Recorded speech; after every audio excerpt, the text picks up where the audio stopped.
We were so close. We were so close. This close to an all-time Manchester City embarrassment, man. 1-0 down at half-time to Club Brugge at home at the Etihad. About to finish about 26th place in this group format, this new group format.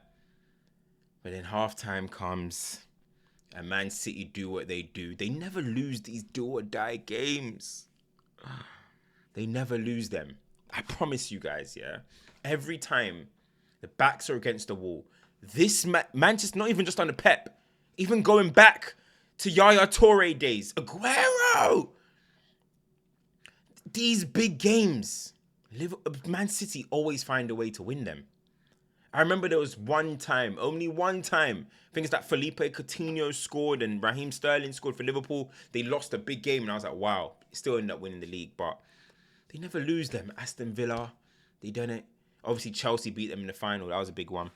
But I feel like when it's like, you know, Man City are about to go out, this is the end of them. Or this nail, they'll be out of the title race.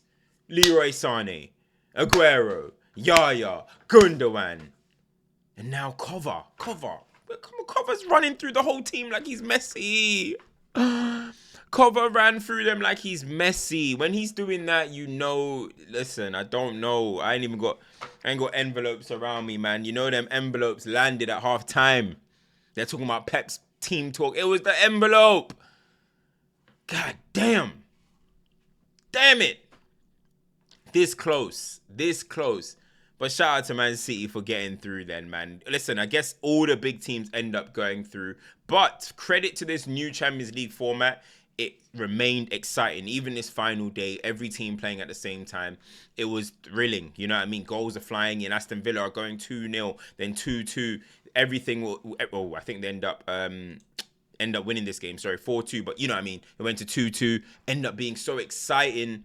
You know, Barcelona, if they had won, they would have finished top because Liverpool are losing. So everything would have been, or there would have been goal difference. I think it would have gone down to goal difference. So everything would have been in the balance, exciting. And that's what it's all about. Apparently now, I'm not too sure with how the games end. I'm not going to act like I know everything about these groups, people. But if Bayern Munich, if Man City stay in now, they're 22nd, they either play Real Madrid or Bayern Munich in the next round. That is incredible, bro.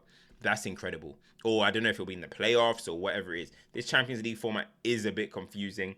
But I must say, the playoff, this kind of like playoff format and this kind of league format, I think for the first season, it was a success. What do you guys think in the comments? Let me know in the comments if you think it was a success. First of all, as well, guys, make sure you hit the likes, share, subscribe, turn notifications on. Big support, big love for all the support so far. You guys have been amazing. And I really appreciate it. No Dos Locos today because Lufuad had another commitment. We were just at Adidas store. Big shout out to Adidas as well. They just sent me these new bad boy boots. Ooh, look at those. Oh, yeah, I'm about to go do a goal session tomorrow, man. These are bad boy boots, man. Bad boy boots. I think Jude just got a brace in them. Or not a brace, sorry. Jude just bagged in them. So these boots have obviously got some magic in them. But listen, guys, I'm not even here to talk too much about the Champions League. I want to give a big shout out to Nwaneri because I was watching that game when I was at the Adidas store. And listen, I've said what I've said about this kid. This kid is special. But there's a big problem that might arise, people. Nwaneri, for me, has shown his best football on that right-hand side. Coming in on that right-hand side, whether that's in the right half space or whether that's on the right wing, cutting inside and shooting. Because I think in the robustness of the Premier League and the centre midfield, maybe you can get the game can bypass him a little bit. But I think in that right half space where who plays? Martin Odegaard. In that right wing position, who plays? Bukayo Saka. So we're talking about two absolute bad boy players for Arsenal. It's super important. The captain and their best player in Odegaard, their best player in Saka. So where does Nwaneri fit into that? But I always say, what did Central C say? You can't rush greatness. CRG. You can't rush greatness. So they don't have to rush it. But these young boys, these talented, super talented ones, they always find a way to knock someone senior out of the team, whether that's through injury or whether that's through just how good they are and they hold their place. So I do think in a few years, maybe even starting from next season, hey, he's not just knocking on the door. He's kicking that door down.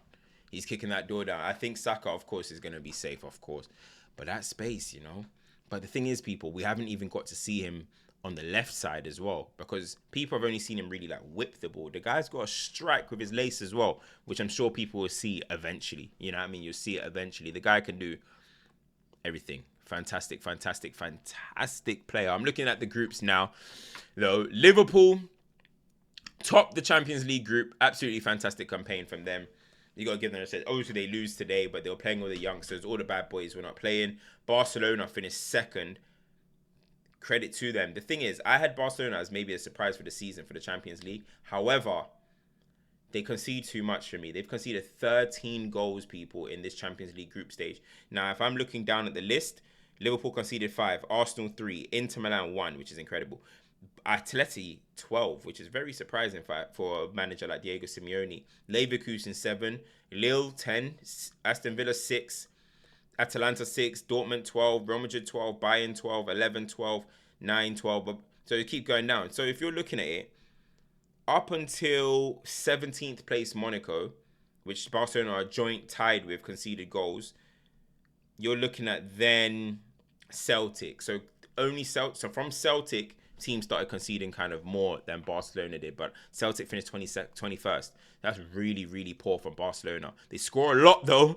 They've scored the most goals in this Champions League group stage, 28 goals. We know that's what Hansi Flick is all about, but is that sustainable in the Champions League knockout rounds? I guess if you're just saying we're going to score more than you, then of course it's sustainable.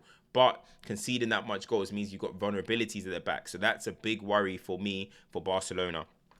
I don't think they need to be sure up at the back, but I don't think that's Hansi Flick's football. So you're going to have to take it for what it is.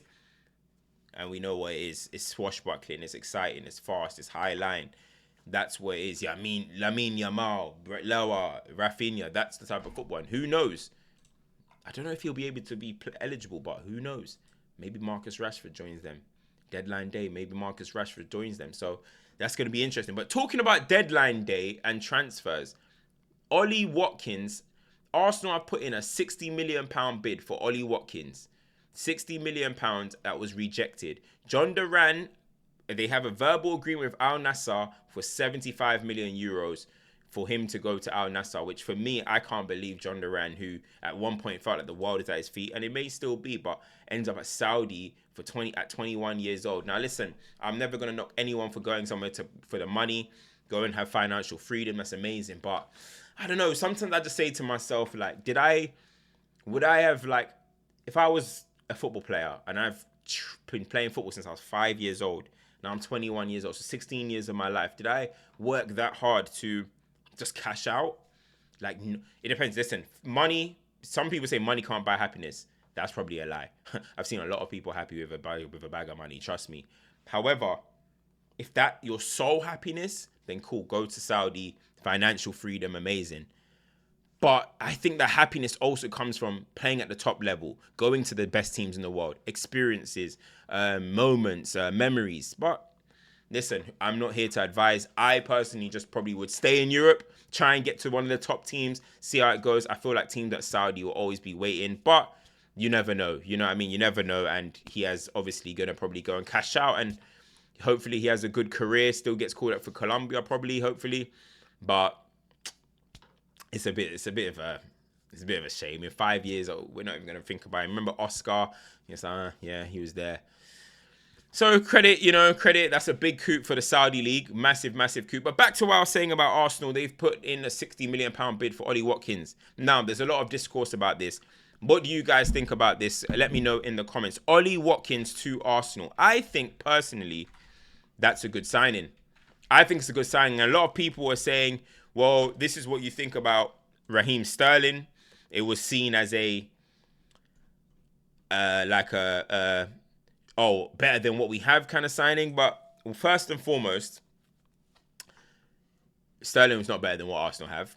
Let's have that right. And secondly, comparing Raheem Sterling at Chelsea to Ollie Watkins right now, for me, is very disrespectful to Ollie Watkins. Ollie Watkins has scored 15 Premier League goals in 22-23. His record is 14 league goals, 11, 15, 19, and currently 10. Now, I'll be fair, I don't think he started this season well. I thought he started really poorly. I actually did my 5 most disappointed players in Europe, and Ollie Watkins was in that. I was really disappointed. However, he has started to find his feet. He did score today, did miss a penalty as well. But I think if Arsenal are trying to go and win a league right now, I think Ollie Watkins is a good signing. I think he's prem proven.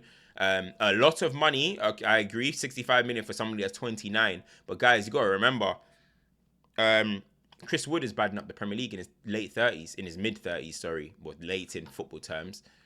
Danny Welbeck is having a good time. I don't think just because you hit 30, that means you're washed. I don't think that's the case. However, I do get there's a what if it happens and all of a sudden you've laid out that much money. But look, the targets in world football, let's have it right. The targets in world football, who is there? Benjamin Sesko. He comes in and people start saying in the middle of a title race, give him time. There's no time. Not where Arsenal are. Maybe if he went to Man United or if he went to Chelsea, or they'll give him time. Not where Arsenal are right now. Arsenal are on the cusp. Arsenal have players like Saliba, Bukayo Saka, guys like that who, if they're not winning trophies in the near future, their heads might turn. Their heads realistically might turn. So now I'm not going on as if like Ollie Watkins is prime Ruud van Nistelrooy and he's going to guarantee you the title or anything like that. But when you're looking at what you want to come in, Premier League proven, runs defenders ragged, scores goals, good link-up play, I don't think it's a bad move, personally. I really don't. I do understand the concerns, but I do think it's a good sign. You're looking at Benjamin Sesko. Give him time. You're looking at, all right, Duran's just gone now. You're looking at Isak. Guys, you know the Cronkies by now. Isak, 100. You guys, Caicedo record fee, 115 million. How much is Isak going for? How much is Isak going for in this current market? If Isak was on the market right now, he's probably going for 130 million. 130 million. They just laid out money for Rice that they did. You guys have just confirmed, or Arsenal have just confirmed, or apparently anyway, that Zubamendi's going to sign. That's £40 million outlay. So really and truly, will Arsenal go and spend that much money? It's like, now I get it. If you're really ambitious, go and get him. He's hot right now. He's probably one of the best strikers in the world. But if you're looking at one of the best strikers in the league, it's Ollie Watkins is up there too. So I'm looking at the market. Isak, Vlahovic, Sesko. The market is not amazing. There's Mateus Tell right now. He's 19. Is he going to come in and guarantee goals and bag? Who knows? Very, very talented boy, but who knows? So when I'm looking at it, I'm just like, I do think the name Ollie Watkins doesn't sound glamorous, but Arsenal fan, he'll die for the club. He runs his socks off as he always does.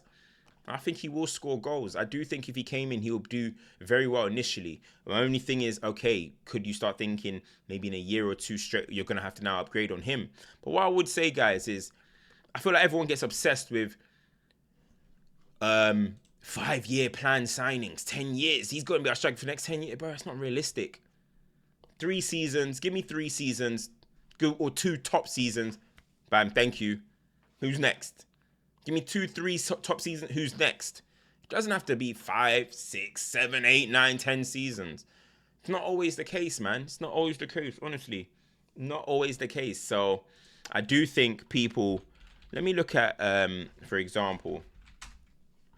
You look at someone like... And I know it's different situations, different scenarios. But you look at someone like Dwight York, for example. He came to Man United 4 seasons.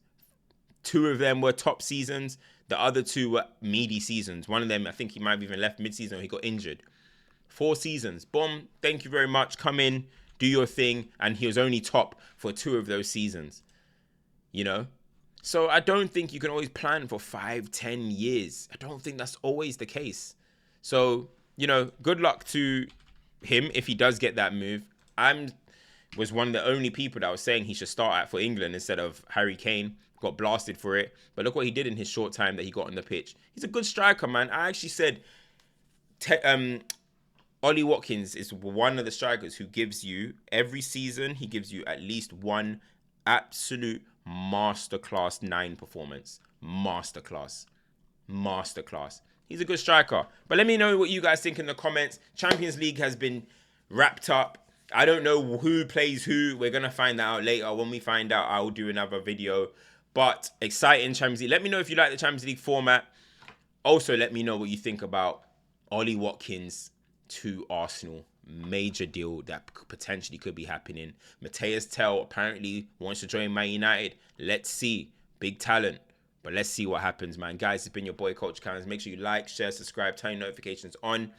I rushed home from Adidas for this. So if you guys don't give me a like, man, that's painful. That is painful. I'm out. Peace.